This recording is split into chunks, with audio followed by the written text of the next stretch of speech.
I am joined as ever by Anne Lord Jackson. Hello, Anne. Hello, good morning, afternoon, and evening. Yes, I do this every week on my show because then I say good night and think no, it's not goodbye because it's somehow good night feels like it's a farewell, whereas good morning is more of a hello, isn't it? It is hello, it's a lovely thing. It's so funny, but yes, my show starts with good morning, good afternoon, good evening, but not good night Oh, because there it you are. feels like I'm saying goodbye to them. That's not Oh, right. Bizarre. Bizarre English language. Now, how has your week been recently? Because we are now starting to struggle with pollen, which is mm. making me, at some point, if it gets bad, I'm going to struggle. My oldest son is really going to struggle. Pollen, sensory health. I mean, we take antihistamine to try and, because a pharmacist said just keep taking it from this month to this month. Every day it builds up a reserve and it helps you through. How can we expect people with sensory health issues that they might struggle with pollen? Oh, that's really the whole thing is just really hard. Struggling with pollen is a really good example for those who don't have sensory issues to have some sense of awareness of what it's like for people who do. And for them, it's 24/7, 365 days a year. It's not just in the season of like the hay fever season. So there is a definite sensitivity and understanding and compassion that comes out around this time for those who do have sensory issues who will they won't have that same allergic response, but their bodies certainly respond in an allergic way to sensations that are too bright, too loud, too soft, too smelly, and all the rest of it.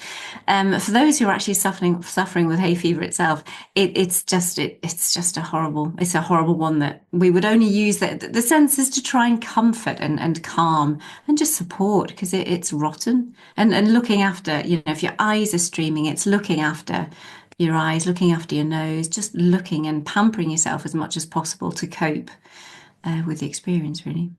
Interesting that it gives us, I suppose, for those of us who would say we have a good sensory health, actually, you're saying hay fever is a really good way of saying this is actually something of an example of how people struggle. Because I know for me, I don't always struggle with hay fever.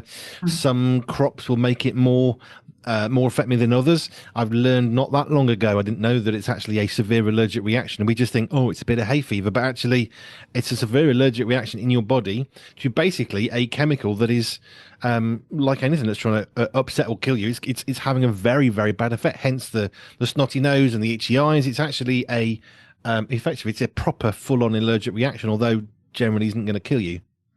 Mm. And it is what happens neurophysiologically for us when there are things that come into our systems that we don't know how to deal with. Our body responds in lots of different ways.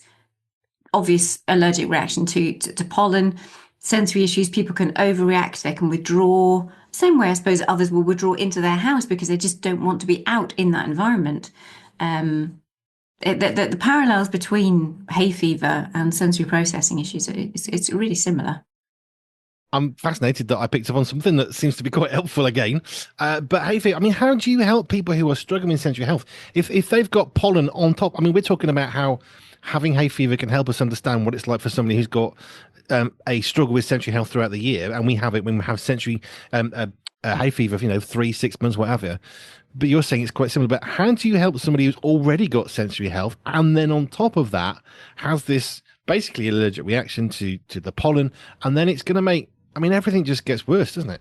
Yeah, yeah. Everything is heightened. Their physiology is more sensitive to sensory sensitivities. So we just pile on, pile on all the good stuff that we know to do. So there's plenty more cuddling where we can, plenty more deep pressure, plenty more swinging and moving through space and using keeping the pollen away as much as possible, using all of those adaptations, all those environmental changes to expose yourself to the least possible to the environment, but it really is piling on all of the good stuff for the smells that you do like and the sights and the sounds and using all of our sensory processing strategies to calm the system down when it is physically going to be responding to the pollen and that the nose is going and the eyes are going, and you from that perspective we can't help that bit from a sensory perspective, but we can certainly feed into their systems to help them feel better while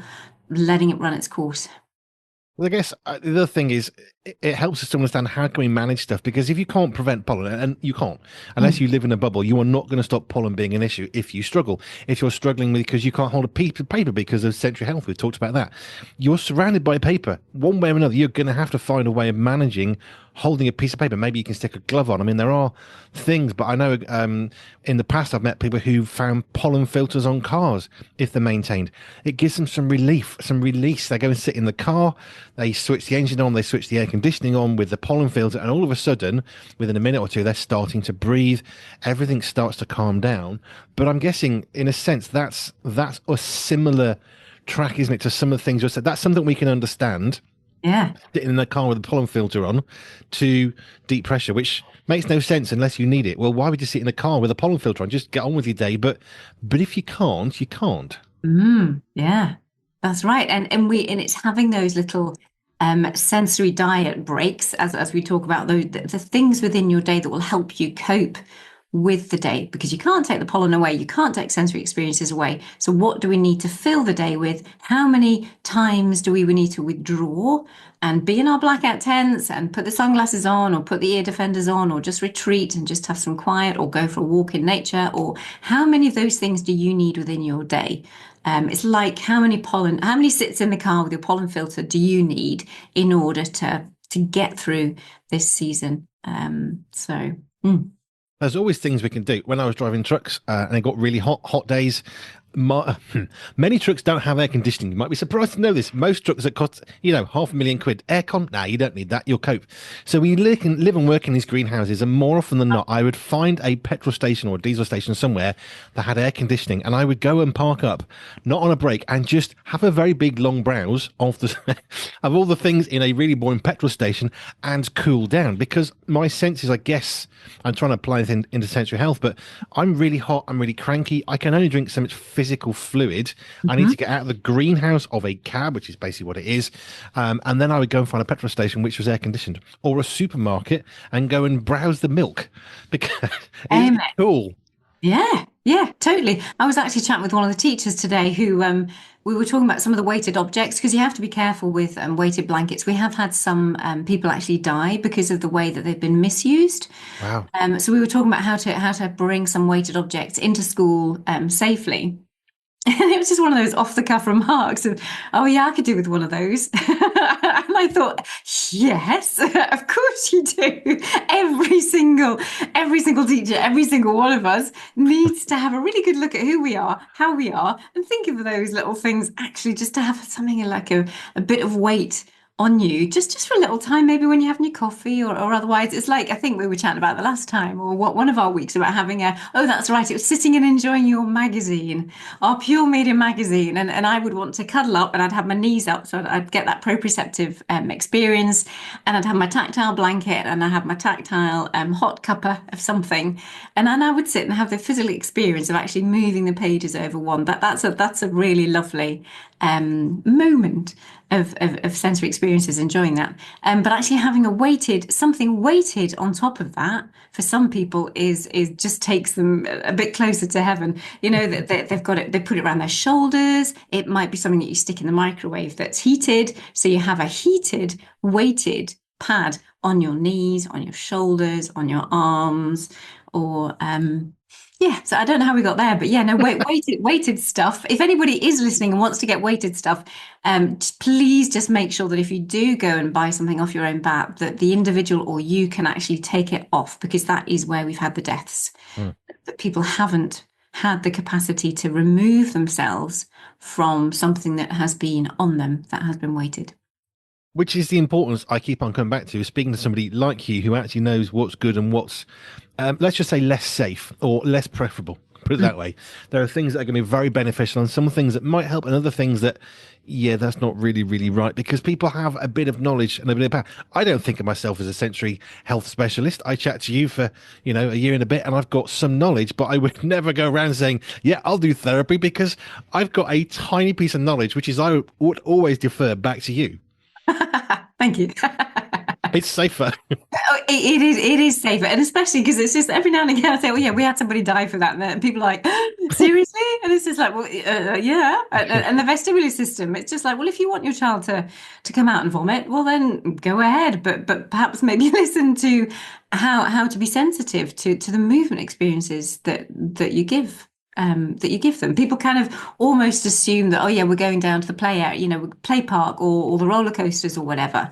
And for some reason, it's kind of assumed to be part of the experience that people get sick. And it's like, before you get there, maybe just test out what their vestibular system can cope with, because it's a really horrible day. If you've spent all day going to Alton Towers or Legoland or Disney World or wherever, and then you end up with one or two of your family just absolutely being wiped out because of the intensity of the experience. I mean, just on that one, if you're vomiting, it's a body response to a problem, either because it's ejecting something that shouldn't be there, or it's a very bad response to pain, or you've got dizzy. Being sick, whilst it can help you if you've eaten something bad, it's not basically a good thing. No, not something we should look to. Now, having said that, not about the sickness, but if people don't get dizzy, that is part and parcel of some of the therapy that I do, to try and get that registration, try and get the connection between the vestibular system and the brain. So I celebrate when we get dizziness. I'm not celebrating if we get to the stage of sickness. But dizziness is good. So if your child or your individual doesn't get dizzy, then again, it might be worth just connecting, and we need to explore and find out a little bit more about somebody's vestibular system. Because if you don't get dizzy, then you're not really registering the input that you are supposed to. Because dizziness is a natural reaction and a good reaction. But if it's not there, something's not quite joined up the way it could be. Interesting you make that one because I would say it's good not to be dizzy, but of course, if you can't experience dizziness at all, Mhm. that's something entirely different. I mean, I went on a ride. I forgot, was it? It was in Alton Towers. It was one of these things with lots of dips and stuff, and it's supposed to mimic basically a shuttle launch. That was the thing. You held up in the ground. You drop down. Well, I'm okay so far, feeling a bit nervous, but then there are a few parts where your stomach kind of is in the air and you're moving away, and it's those sensations. Mm. I've never been able to go on since. It sort of destroyed something in me. The fun bit that started was now I almost did throw up. So I don't go on those rides because you know what? If my stomach feels like it's floating, Mhm. I'm not doing very well, which I think is probably quite healthy. I think it is very healthy. Yeah. And I am very curious to see how the astronauts are doing, literally the astronauts that have come down, because what that has done to their vestibular system. Oh, I was listening to this interview actually that one of the girls who had been up previously, one of the astronauts, and she'd spent that much amount of time. It's the muscle wastage and the fact that they're not used to holding their head up. So that all the proprioceptors, all the kind of muscles all over, we know are wasted, or even though they're trying to keep up, because that's what gravity does to our body. It's a good thing that we have gravity. We're designed to function within gravity, but it is fascinating seeing what happens to astronauts and the training that they need to go through in order for them to be able to survive with being able to float, with not feeling the weight that we feel from our bodies. And that gives us our body awareness, that enables us to be coordinated and, do things with skill. And it's a completely different level being able to do that where there is no gravity, there is no resistance to your body, to your skin, to your vestibular system. It's just a nothingness. I guess there are exercises they can do. You can have, I suppose, some sort of negative band. So when you pull it, you're physically finding some resistance for your muscle to pull against. But that's only ever going to go so far. We know astronauts go up; they are supremely fit and healthy before they get there. But 8 months stuck in space. I mean, the sensory. I mean, how do you not fall over when you get to the ground because you've had no up No, for that's right. 8 months? And it's like the brain has to learn what up is now. We have done experiments with, or scientists have done experiments where they've actually put even goggles on individuals where their whole world is turned upside down. And it's seeing how long does it take for the brain to recalibrate and learn how to navigate a world that the brain thinks is upside down, but no, they're actually living on Earth and the right way up. And it literally is only a week or two. And then you've got that kind of like whole readjustment back. But when you're looking at 8 months and they do not know, their brain has had no awareness of which way is up, which way is upside down. It's going to be fascinating to hear some stories. I saw a clip of, I think it was one of the female astronauts from a long time ago, and she came to Earth. She was stood at the rostrum saying, "Hi, we're back," and all that stuff. And then she just passed out and fainted. And that was her body's reaction to standing up, I guess, because what's this upright thing we're talking about? I've been floating. But I guess that is also another helpful example of some of the stuff that you're trying to help people with, because the astronauts have no sense of upright. Gravity is irrelevant up there. They grab something, it pulls. Yes, they can do some of that stuff, but there's no upright. There's no, there's no grounding of any sort, because now there's no down, there's no up. And I guess that is one of the issues that you're going to come across, not from astronauts necessarily, unless you're moonlighting for NASA, but it's one of the things they're going to struggle with, isn't it? If you've got poor sensory health and you don't have that connection, which is what the astronauts are going to have as soon as they get to Earth, actually, that could be a daily struggle for somebody else on Earth. It is because they describe to me it feels as though they're floating, and but they're on Earth. But we've got inside our ears where the vestibular system is based. We've got these calcium carbonate crystals, and they sit, and then the jelly is affected by gravity, and that sends information. The hair cells are stimulated, and it sends electrical impulses, and so on and so forth. So it's tiny little things to give us that sense of awareness. Amazingly created we are, just phenomenally positioned and designed for Earth, and just that level of gravity. Because even I've had that, you're talking about your stomach kind of like being in one place and the body's in the rest. Even flying, it doesn't do that to me anymore. But then I've had some good flights for the last number of years. But certainly for yeah, flying will do that. If in that bit of turbulence when the plane goes, and you just get that little bit that yeah, your stomach's left somewhere else. But it's and that's just moving up a little bit. So it finely designed Earth and atmosphere that we live in. We touch on this design ever so often of how God's made us to be, because you will often refer to when this isn't working this way, then that's not God's design for you. So how can we get you back to where God wants you to be? And there's going to be physical defects. We can have damage through our life. We can be born with struggles. I mean, the obvious ones are missing limbs. That happens. But if you can have a missing limb at birth, then you can have missing bits inside your ears or whatever it is you've got, or just the connections in the brain, from trauma or whatever. And it completely throws our world upside down. So we almost are living upside down, because everything that we think isn't. And the astronauts is a really good example, because everything they knew now isn't. And they know it was, but their body's saying, not a chance. No, I want the floaty thing. Thanks very much. And regardless of what help and support they're given, they're still going to be thinking, I've dropped my pen. Where's it gone? And even something as simple as that, because if you drop a pen in space, it ain't no going nowhere because you can't drop it. I don't know. They're like the training that you'd have to go with. They're going to use everything. You have to use those cognitive strategies to get your mind in the right place, sensory strategies to try and get the body back together, spiritual strategies to think, goodness me, like I'm still alive. How did that happen? And goodness, yeah, it's a full care. Yeah. It's going to be very. Oh, I can't wait to hear the stories. I keep saying it because I do. Just can't wait to hear what they say and how their treatment goes and what support they're going to have coming through it all to hopefully some degree of normality. Anyway, I don't think any of us are. I don't know what normal is really, but or whether we should even expect there to be a normal. There's an existential crisis conversation for a different program. What's normal? When we're talking about senses, though, normal health. One of the things that I was thinking about, which I know we've touched on a little bit. We did one thing before Christmas. We've touched on it again much earlier last year. But how do we best help people who are they would assume themselves to be in a really good sensory healthy place, but they are caring for somebody, whether it's a child or a grandfather who, has got some sensory health issues. How do we help them?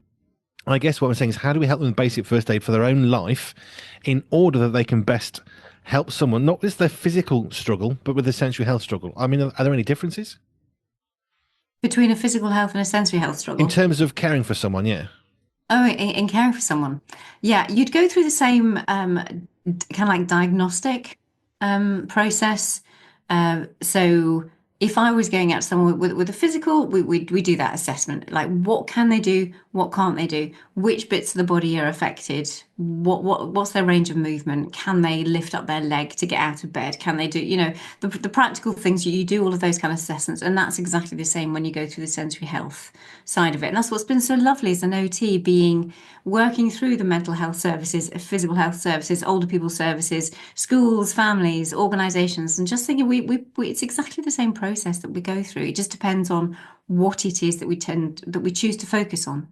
So it is very much then looking at let's break down those senses. And that's what the sensory super system helps people to do. We break down each of the senses, have a look at how it's processing, and I guide people as to all the different elements of what the senses could or couldn't be doing, getting their thumbprint together. And then we put in that plan as to how it's best to bring out the best in them in whatever that looks like for them, whatever age they are, whatever they're doing during their day, whatever their occupation is, whatever their quality, whatever their life is, whatever support they've got.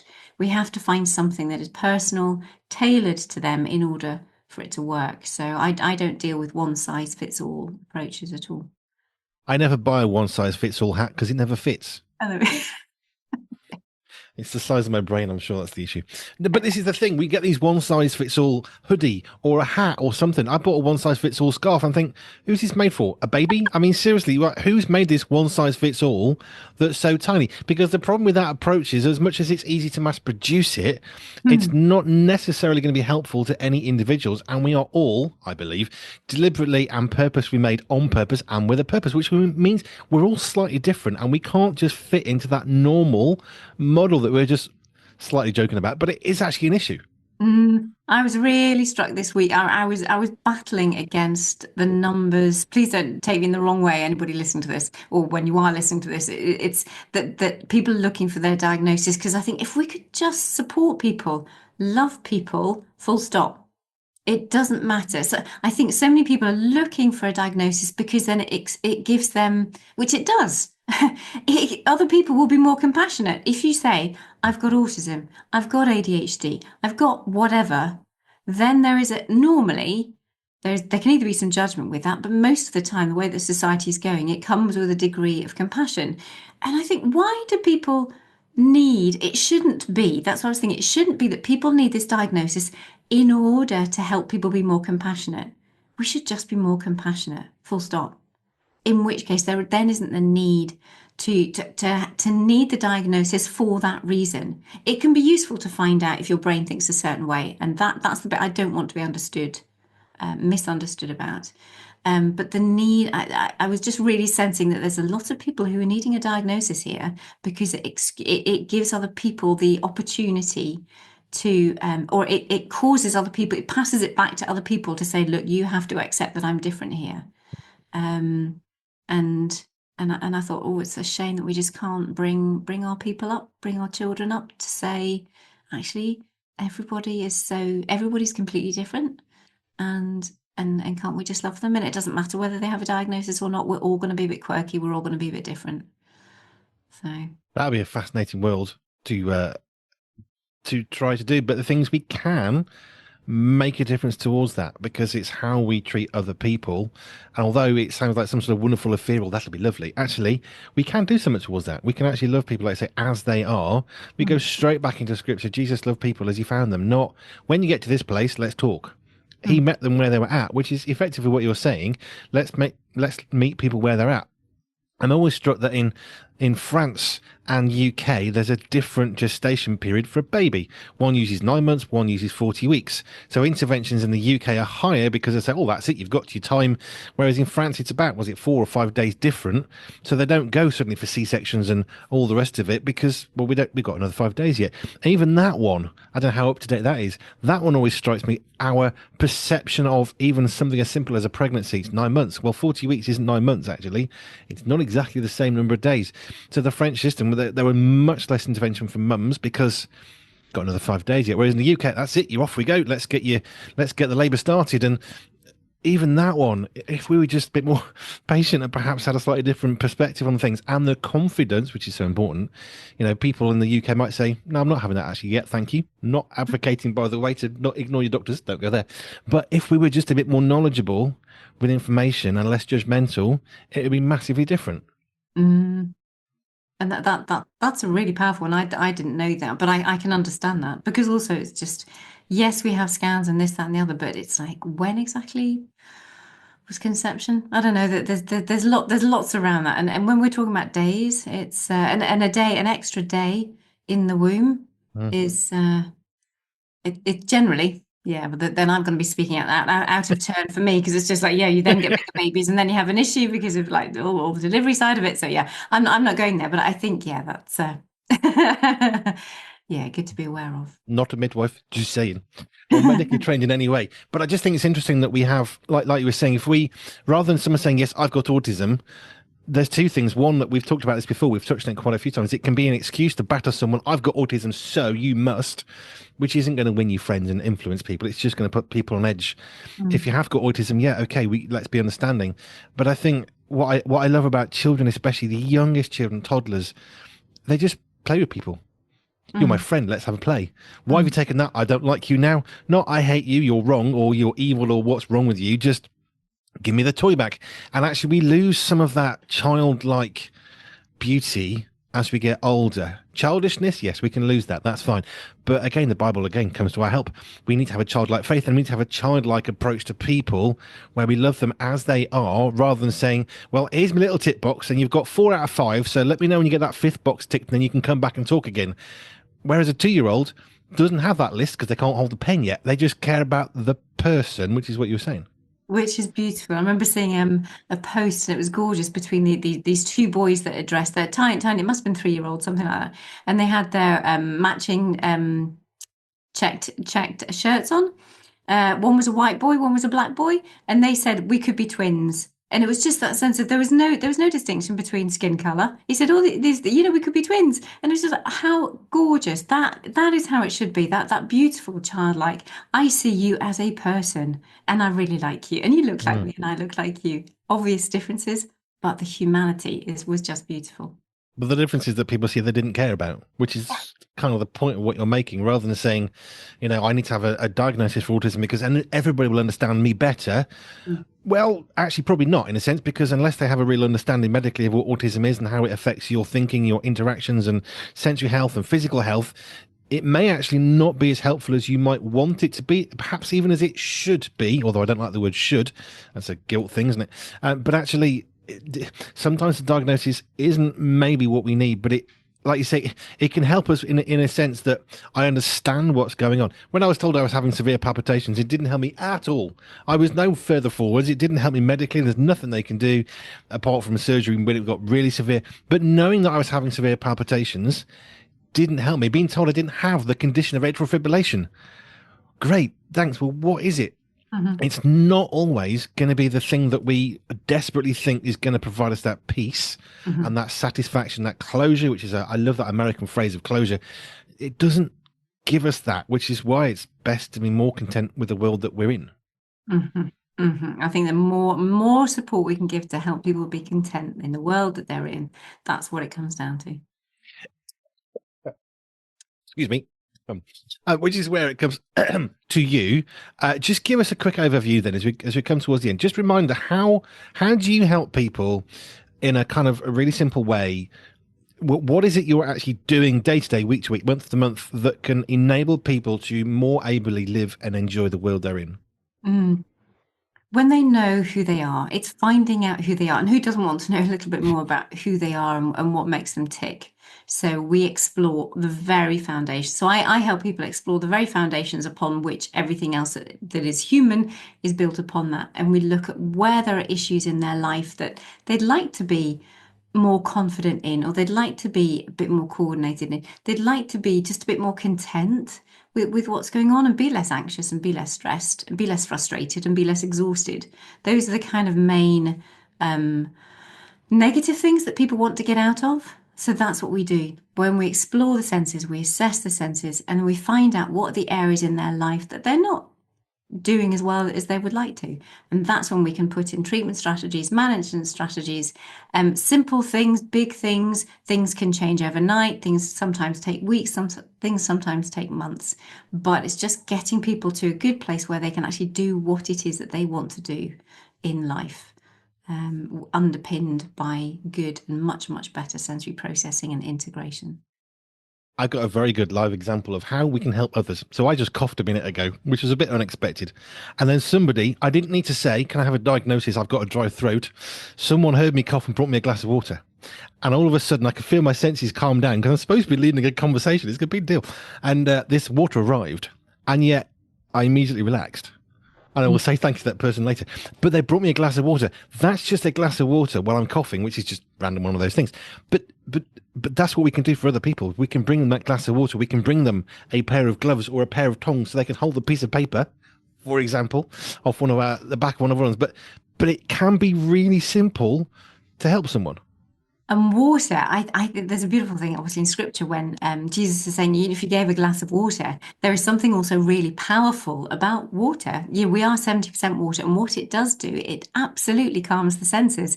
It's an amazing thing. This water is a phenomenal, phenomenal thing that we've been given. So just to hear you say that, it's just like, yeah, something as simple as that reduces arousal levels, helps the brain just connect and process better.